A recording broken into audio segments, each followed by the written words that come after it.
given that we're part way through this project, our findings are really at a high level at this stage, but we will give you some insight as to what we've learnt from forest owners and sawmills as we go.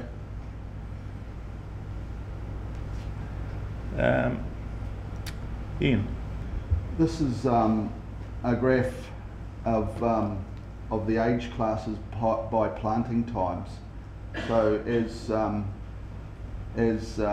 is for all forest owners in the Southland region, and as you can see in the mid-90s, it was quite a increase in plantings, and that predominantly is in the private sector. So you get a lot of farmers' gullies and bits and pieces. A lot of those blocks are quite small. Underlying, and the next slide will show that, underlying there's the corporate wood. The larger forest owners have a regular replacement plan, pretty static, and the fluctuations are there doesn't seem to be much growth in that sector. They're pretty much replacing and as they go. Next slide.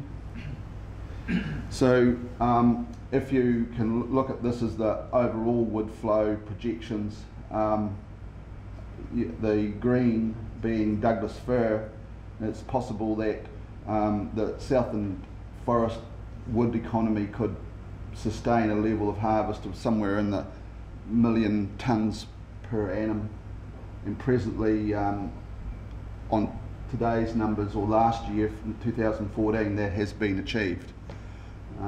So we are running at around that 1 million tonnes per annum. It's hard to say whether the flow will be consistent at that level. Demand and price do have an effect on that. I guess what's quite key out of this is that there's obviously a high amount of fluctuation on the small forest estate there. The corporate estate is steady, and that's really reliable. Given those fluctuations, we're still able to generate a fairly even wood flow. That's basically because the industry won't just pick up that fluctuating small forest estate. They just don't have. They won't build up that capacity for such a short time frame. So forest owners will need to, I guess, be patient in some respect. Often their rotations will be extended. The corporates will generally have the corporates have sustained yields year in, year out. The small forest estate will just fit in around that, and the result is this fairly even and consistent wood flow. The other part of this is that Douglas fir as a species has a lot of potential for flexibility, so you can actually sit on it for a long time and basically fill in the gaps of wood flow. So basically the industry, we believe, will get up to this point and just sit there. Infrastructure will build around that and be able to service that level of flow. And one other further point there is that the critical drivers for this flow are the domestic industry. You've got 2 large sawmills and a chipping plant, or MDF plant, and both those 3 industries are driving the search and the collection of that wood, and the arisings from that flow on, your export logs, your bio type woods and such like. We've got a series of slides now which will describe the. Do you want to take this one on and just get you lead into this one, and I'll talk with on the next slides if you like. Okay. Really, this was just about introducing the various markets that we have in Southland and Otago. Ian will talk about the export chip market, but that was, up until the last 3 years ago, was a fairly vibrant beast. Started to peg off as worldwide demand for paper has peaked off. Still quite a bit of chip is exported from Southland, but it's hardwood chip, as you probably know. At about that same time that the export chip market pegged off, China suddenly appeared and they started demanding a lot of export pulp, and that's really taken over in the New Zealand context over the last 3 or 4 years. So we still service Korea, Japan, India as key markets, but China's really #1 now. That's been a recent thing, and I guess it was fortunate that that market had appeared at about the same time that global demand for paper dropped off. That export pulp log, which is written there, is, we'd consider it a fairly low-grade log, but the Chinese, in the way they do things, they basically will break that log down using a lot of manual labour. So they won't necessarily turn it into something like paper. They'll turn it into like a boxing grade timber. Then of course we have the local MDF plant. Bullet wood, for those of you who don't know, a residue sort of less, they don't really make the chipwood length generally, so it's often considered a waste wood. Often it remains behind on site. It sort of sits between 1 and 3 metres in length, generally the end of the log, quite hard to handle, and typically to date has sort of just been discarded. And when you go past skid sites and you see those big piles, that's often made up of bullet wood and other related. Firewood's actually a fairly strong market, particularly for Douglas fir, less so for pine, for obvious reasons. Wood energy, we're here to talk about today. In Dunedin, there are a couple of outlets that buy consistent amounts of the lower value logs for wood energy. That would be a mixture of bullet wood and that typical chip log. We did in our studies, we've been interviewing the forest, the sawmill and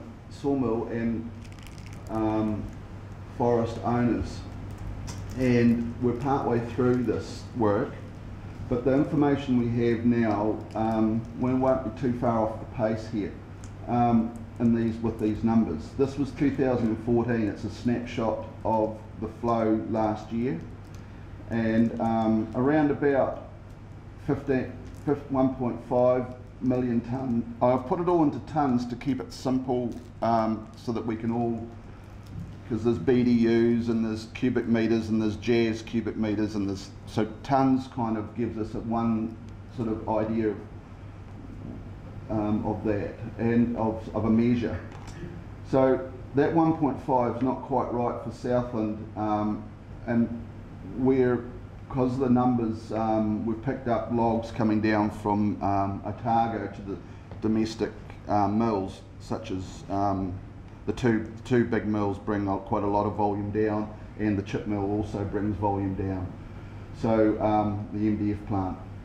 So we've got about, I would say, just over 1 million tonnes last year going into the, but there's a portion of that coming out of Otago. Export volume from the from Southport is 395,000 tonnes of logs.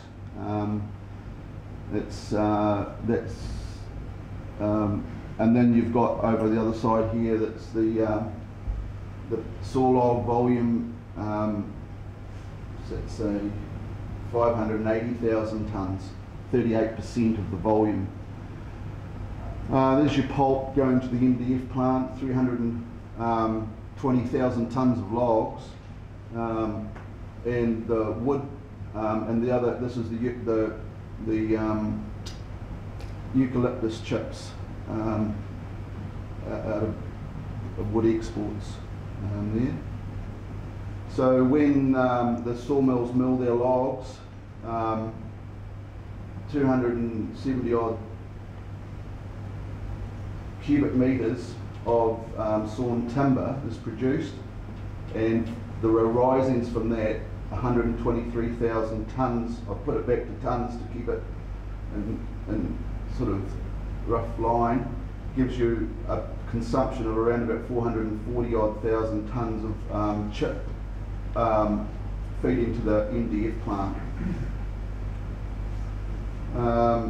So an interesting discovery when we were doing the interviews was that about 39,000 tonnes of product is getting into the dairy industry for bedding. That's a lot more than, and that would be sawdusts, as well as chips and bark. Farmers are in real search of bedding for their animals, and many of the medium-sized sawmills are saying if we could double our production in the low volume of this chip type material, they would easily sell it at the moment. So that's an interesting discovery there. This is a collection of the data from the port export by log grade and volume, and also in weight again. So I wanted to point out in this slide particularly that there's two grades, the industrial grades. This is industrial type chip log grade, KIS there. About 13% of the volume, weight, 13% of the weight is in that grade, and often depending on where it's coming from in the province, it's a flip of the coin whether it goes as KIS export or to Donwa for chips. You know, it's sort of, the managers are making that decision all the time which way it should go. And KI, which is a larger industrial log with big branches and quite an ugly looking log, that one there is also quite a significant volume. So those two there, depending on where they're sourced from in the province, can often be marginal business. So, and I wanted to point out there that that's about 32% of the cut. Often, at the moment, but it's not typical at the moment, but at the moment those log grades would be in the red in terms of export value to the grower. 32% of export grades are basically in the sort of low value residue field that we're talking about for wood energy. Another thing with the Chinese markets, as I'm aware, just from the people I'm working with say, that as time goes by, these lower grades are going to be in less demand as their market matures, and it would be desirable from the industry to have a domestic use for that type of wood.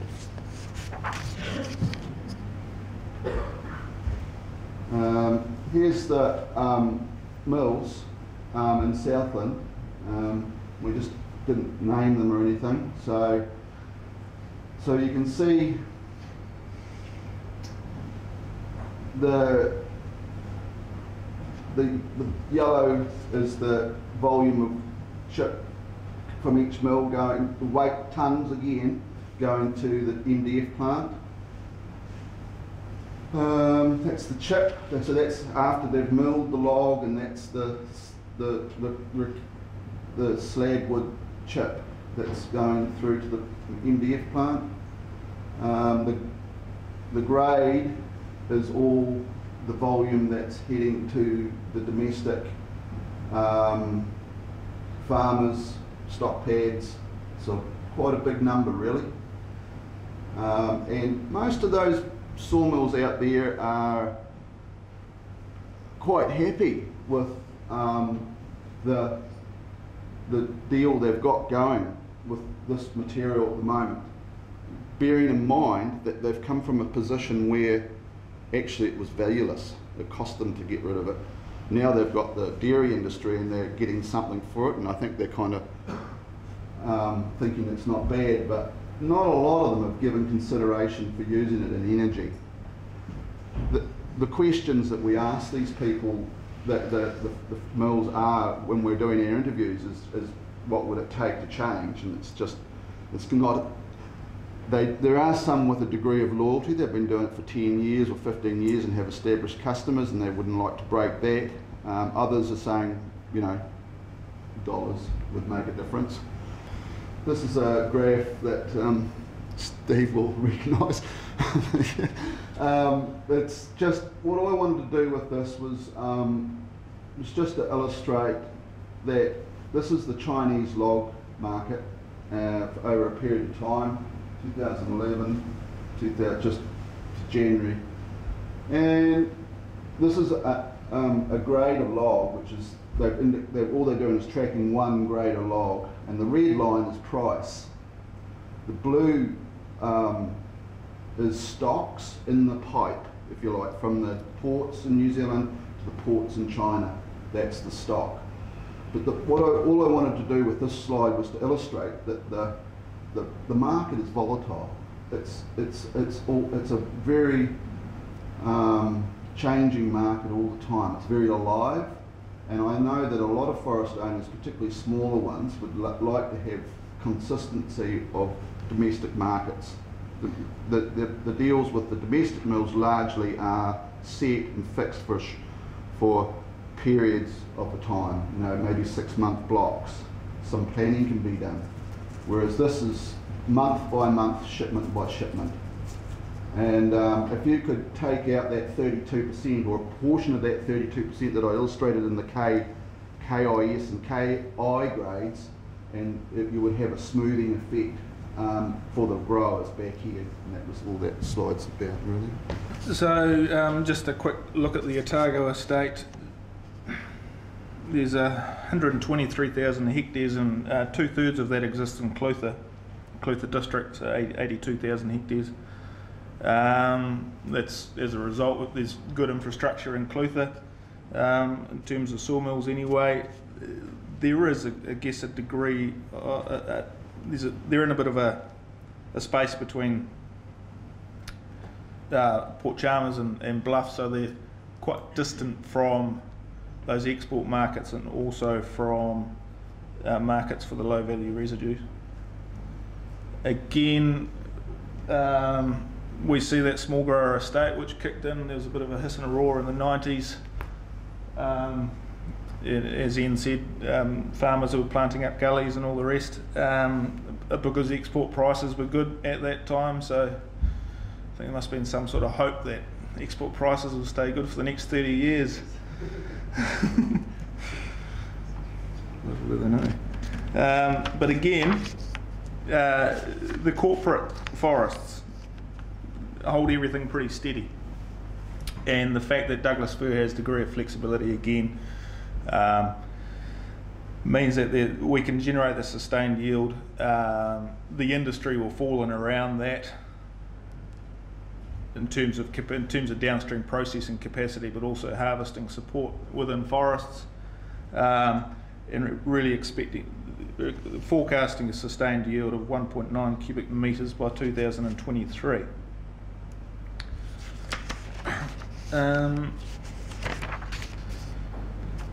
This is focused on this area,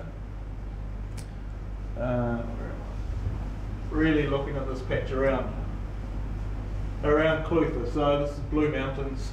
I can't quite see because of the light, but Clutha's Clutha's down here similarly. Obviously Port Chalmers.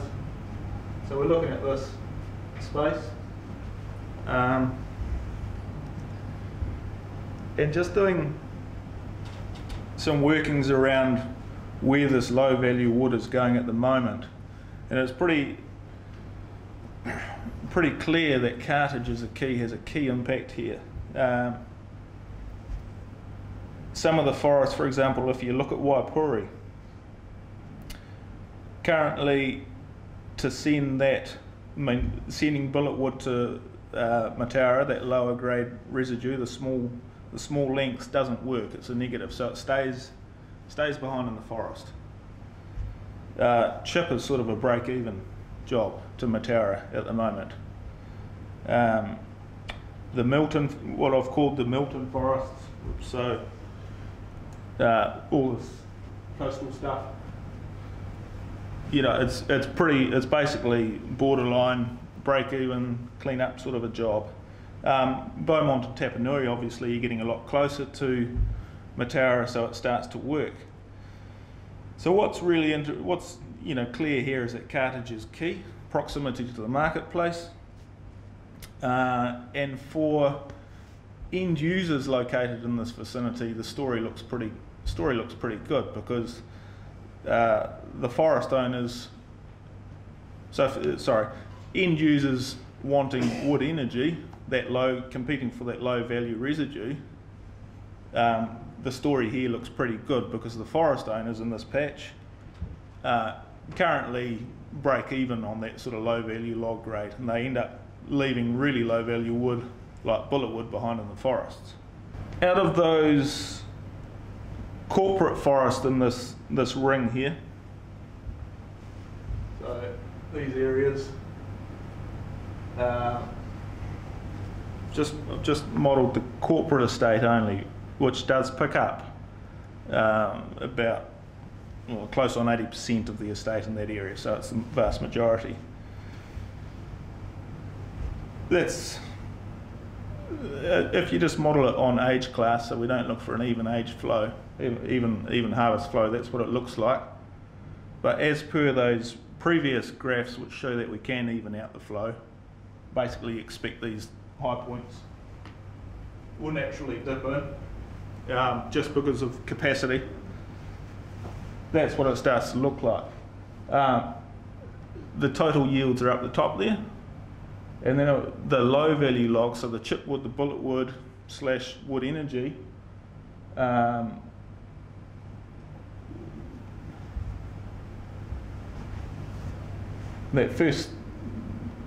first few years, 2019, you can see we're sitting at close to 100,000 tonne, which is 582,000 gigajoules, then moving up to a steady flow of close on 200,000 tonne.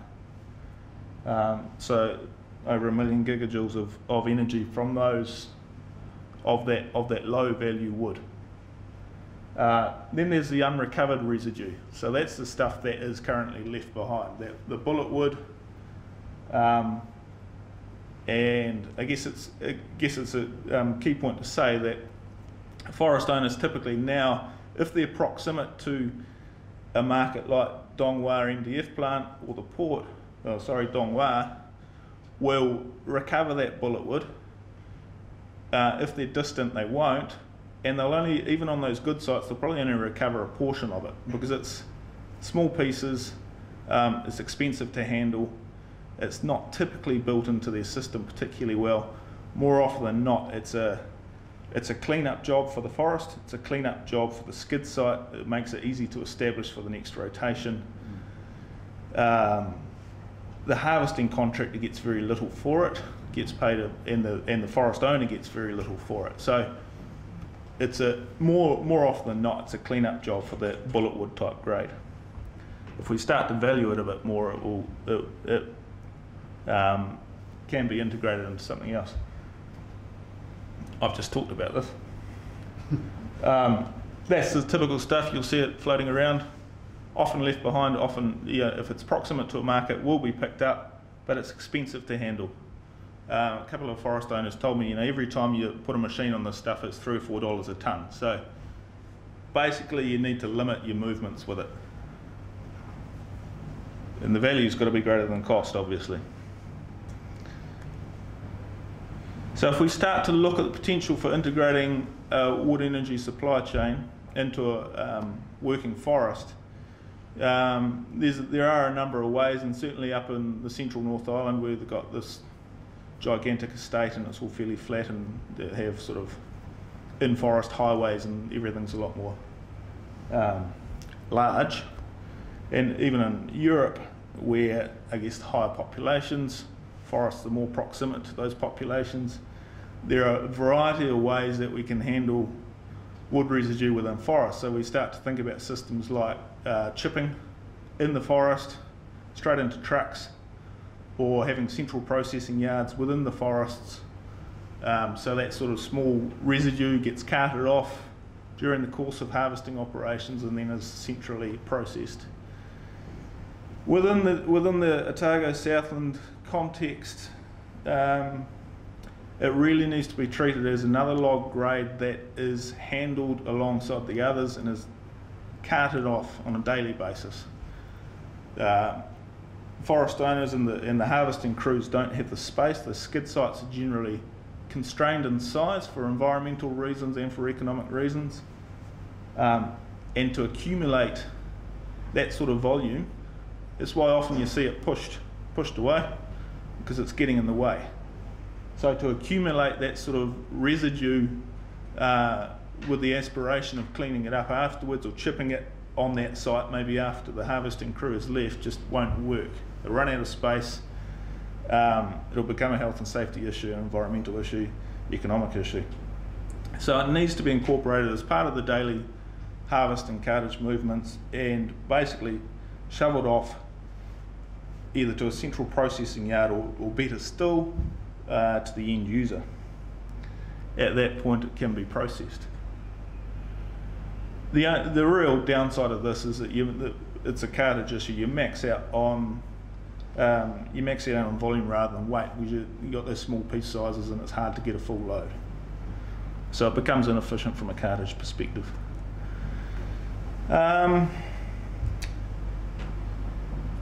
Yeah, a lot of our preliminary workings around the cost in these areas I think is going to vary from site to site, and it's going to come back to how proximate the forest is to the end user and what amount of existing competition there is for that low value residue. That Clutha example I showed you, that the log price might work around $45. I think forest owners will typically say if that's pretty much a break-even point for them, and you know, it's not overly attractive. But in places like the Waipori forest where I talked about, you know, they're not making, it's negative dollars at the moment because it's they're distant from market, they're tough blocks, they're hard to get to.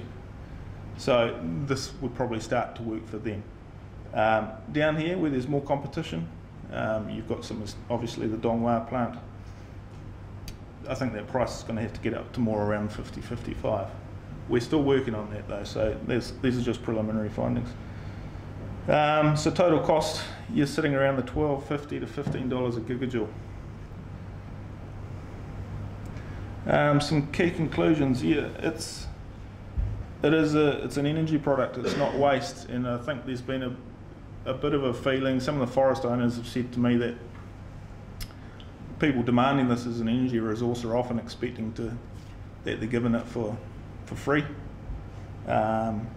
And that it needs to be valued, it needs to be competitive.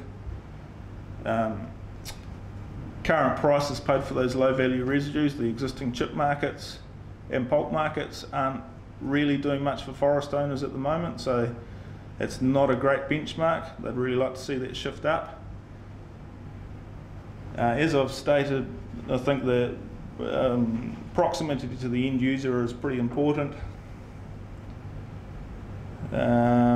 And obviously those where there are no competing markets, it's going to be a really good position for the forest owner. And as Ian talked about, with that fluctuating export market, some sort of long-term security of supply and demand is something that's really attractive for forest owners, especially if they are remote from other markets. If they can build a one-on-one relationship with an end user that has a decent length to it, then it looks really, really positive. Yeah, I think that's all. Thank you.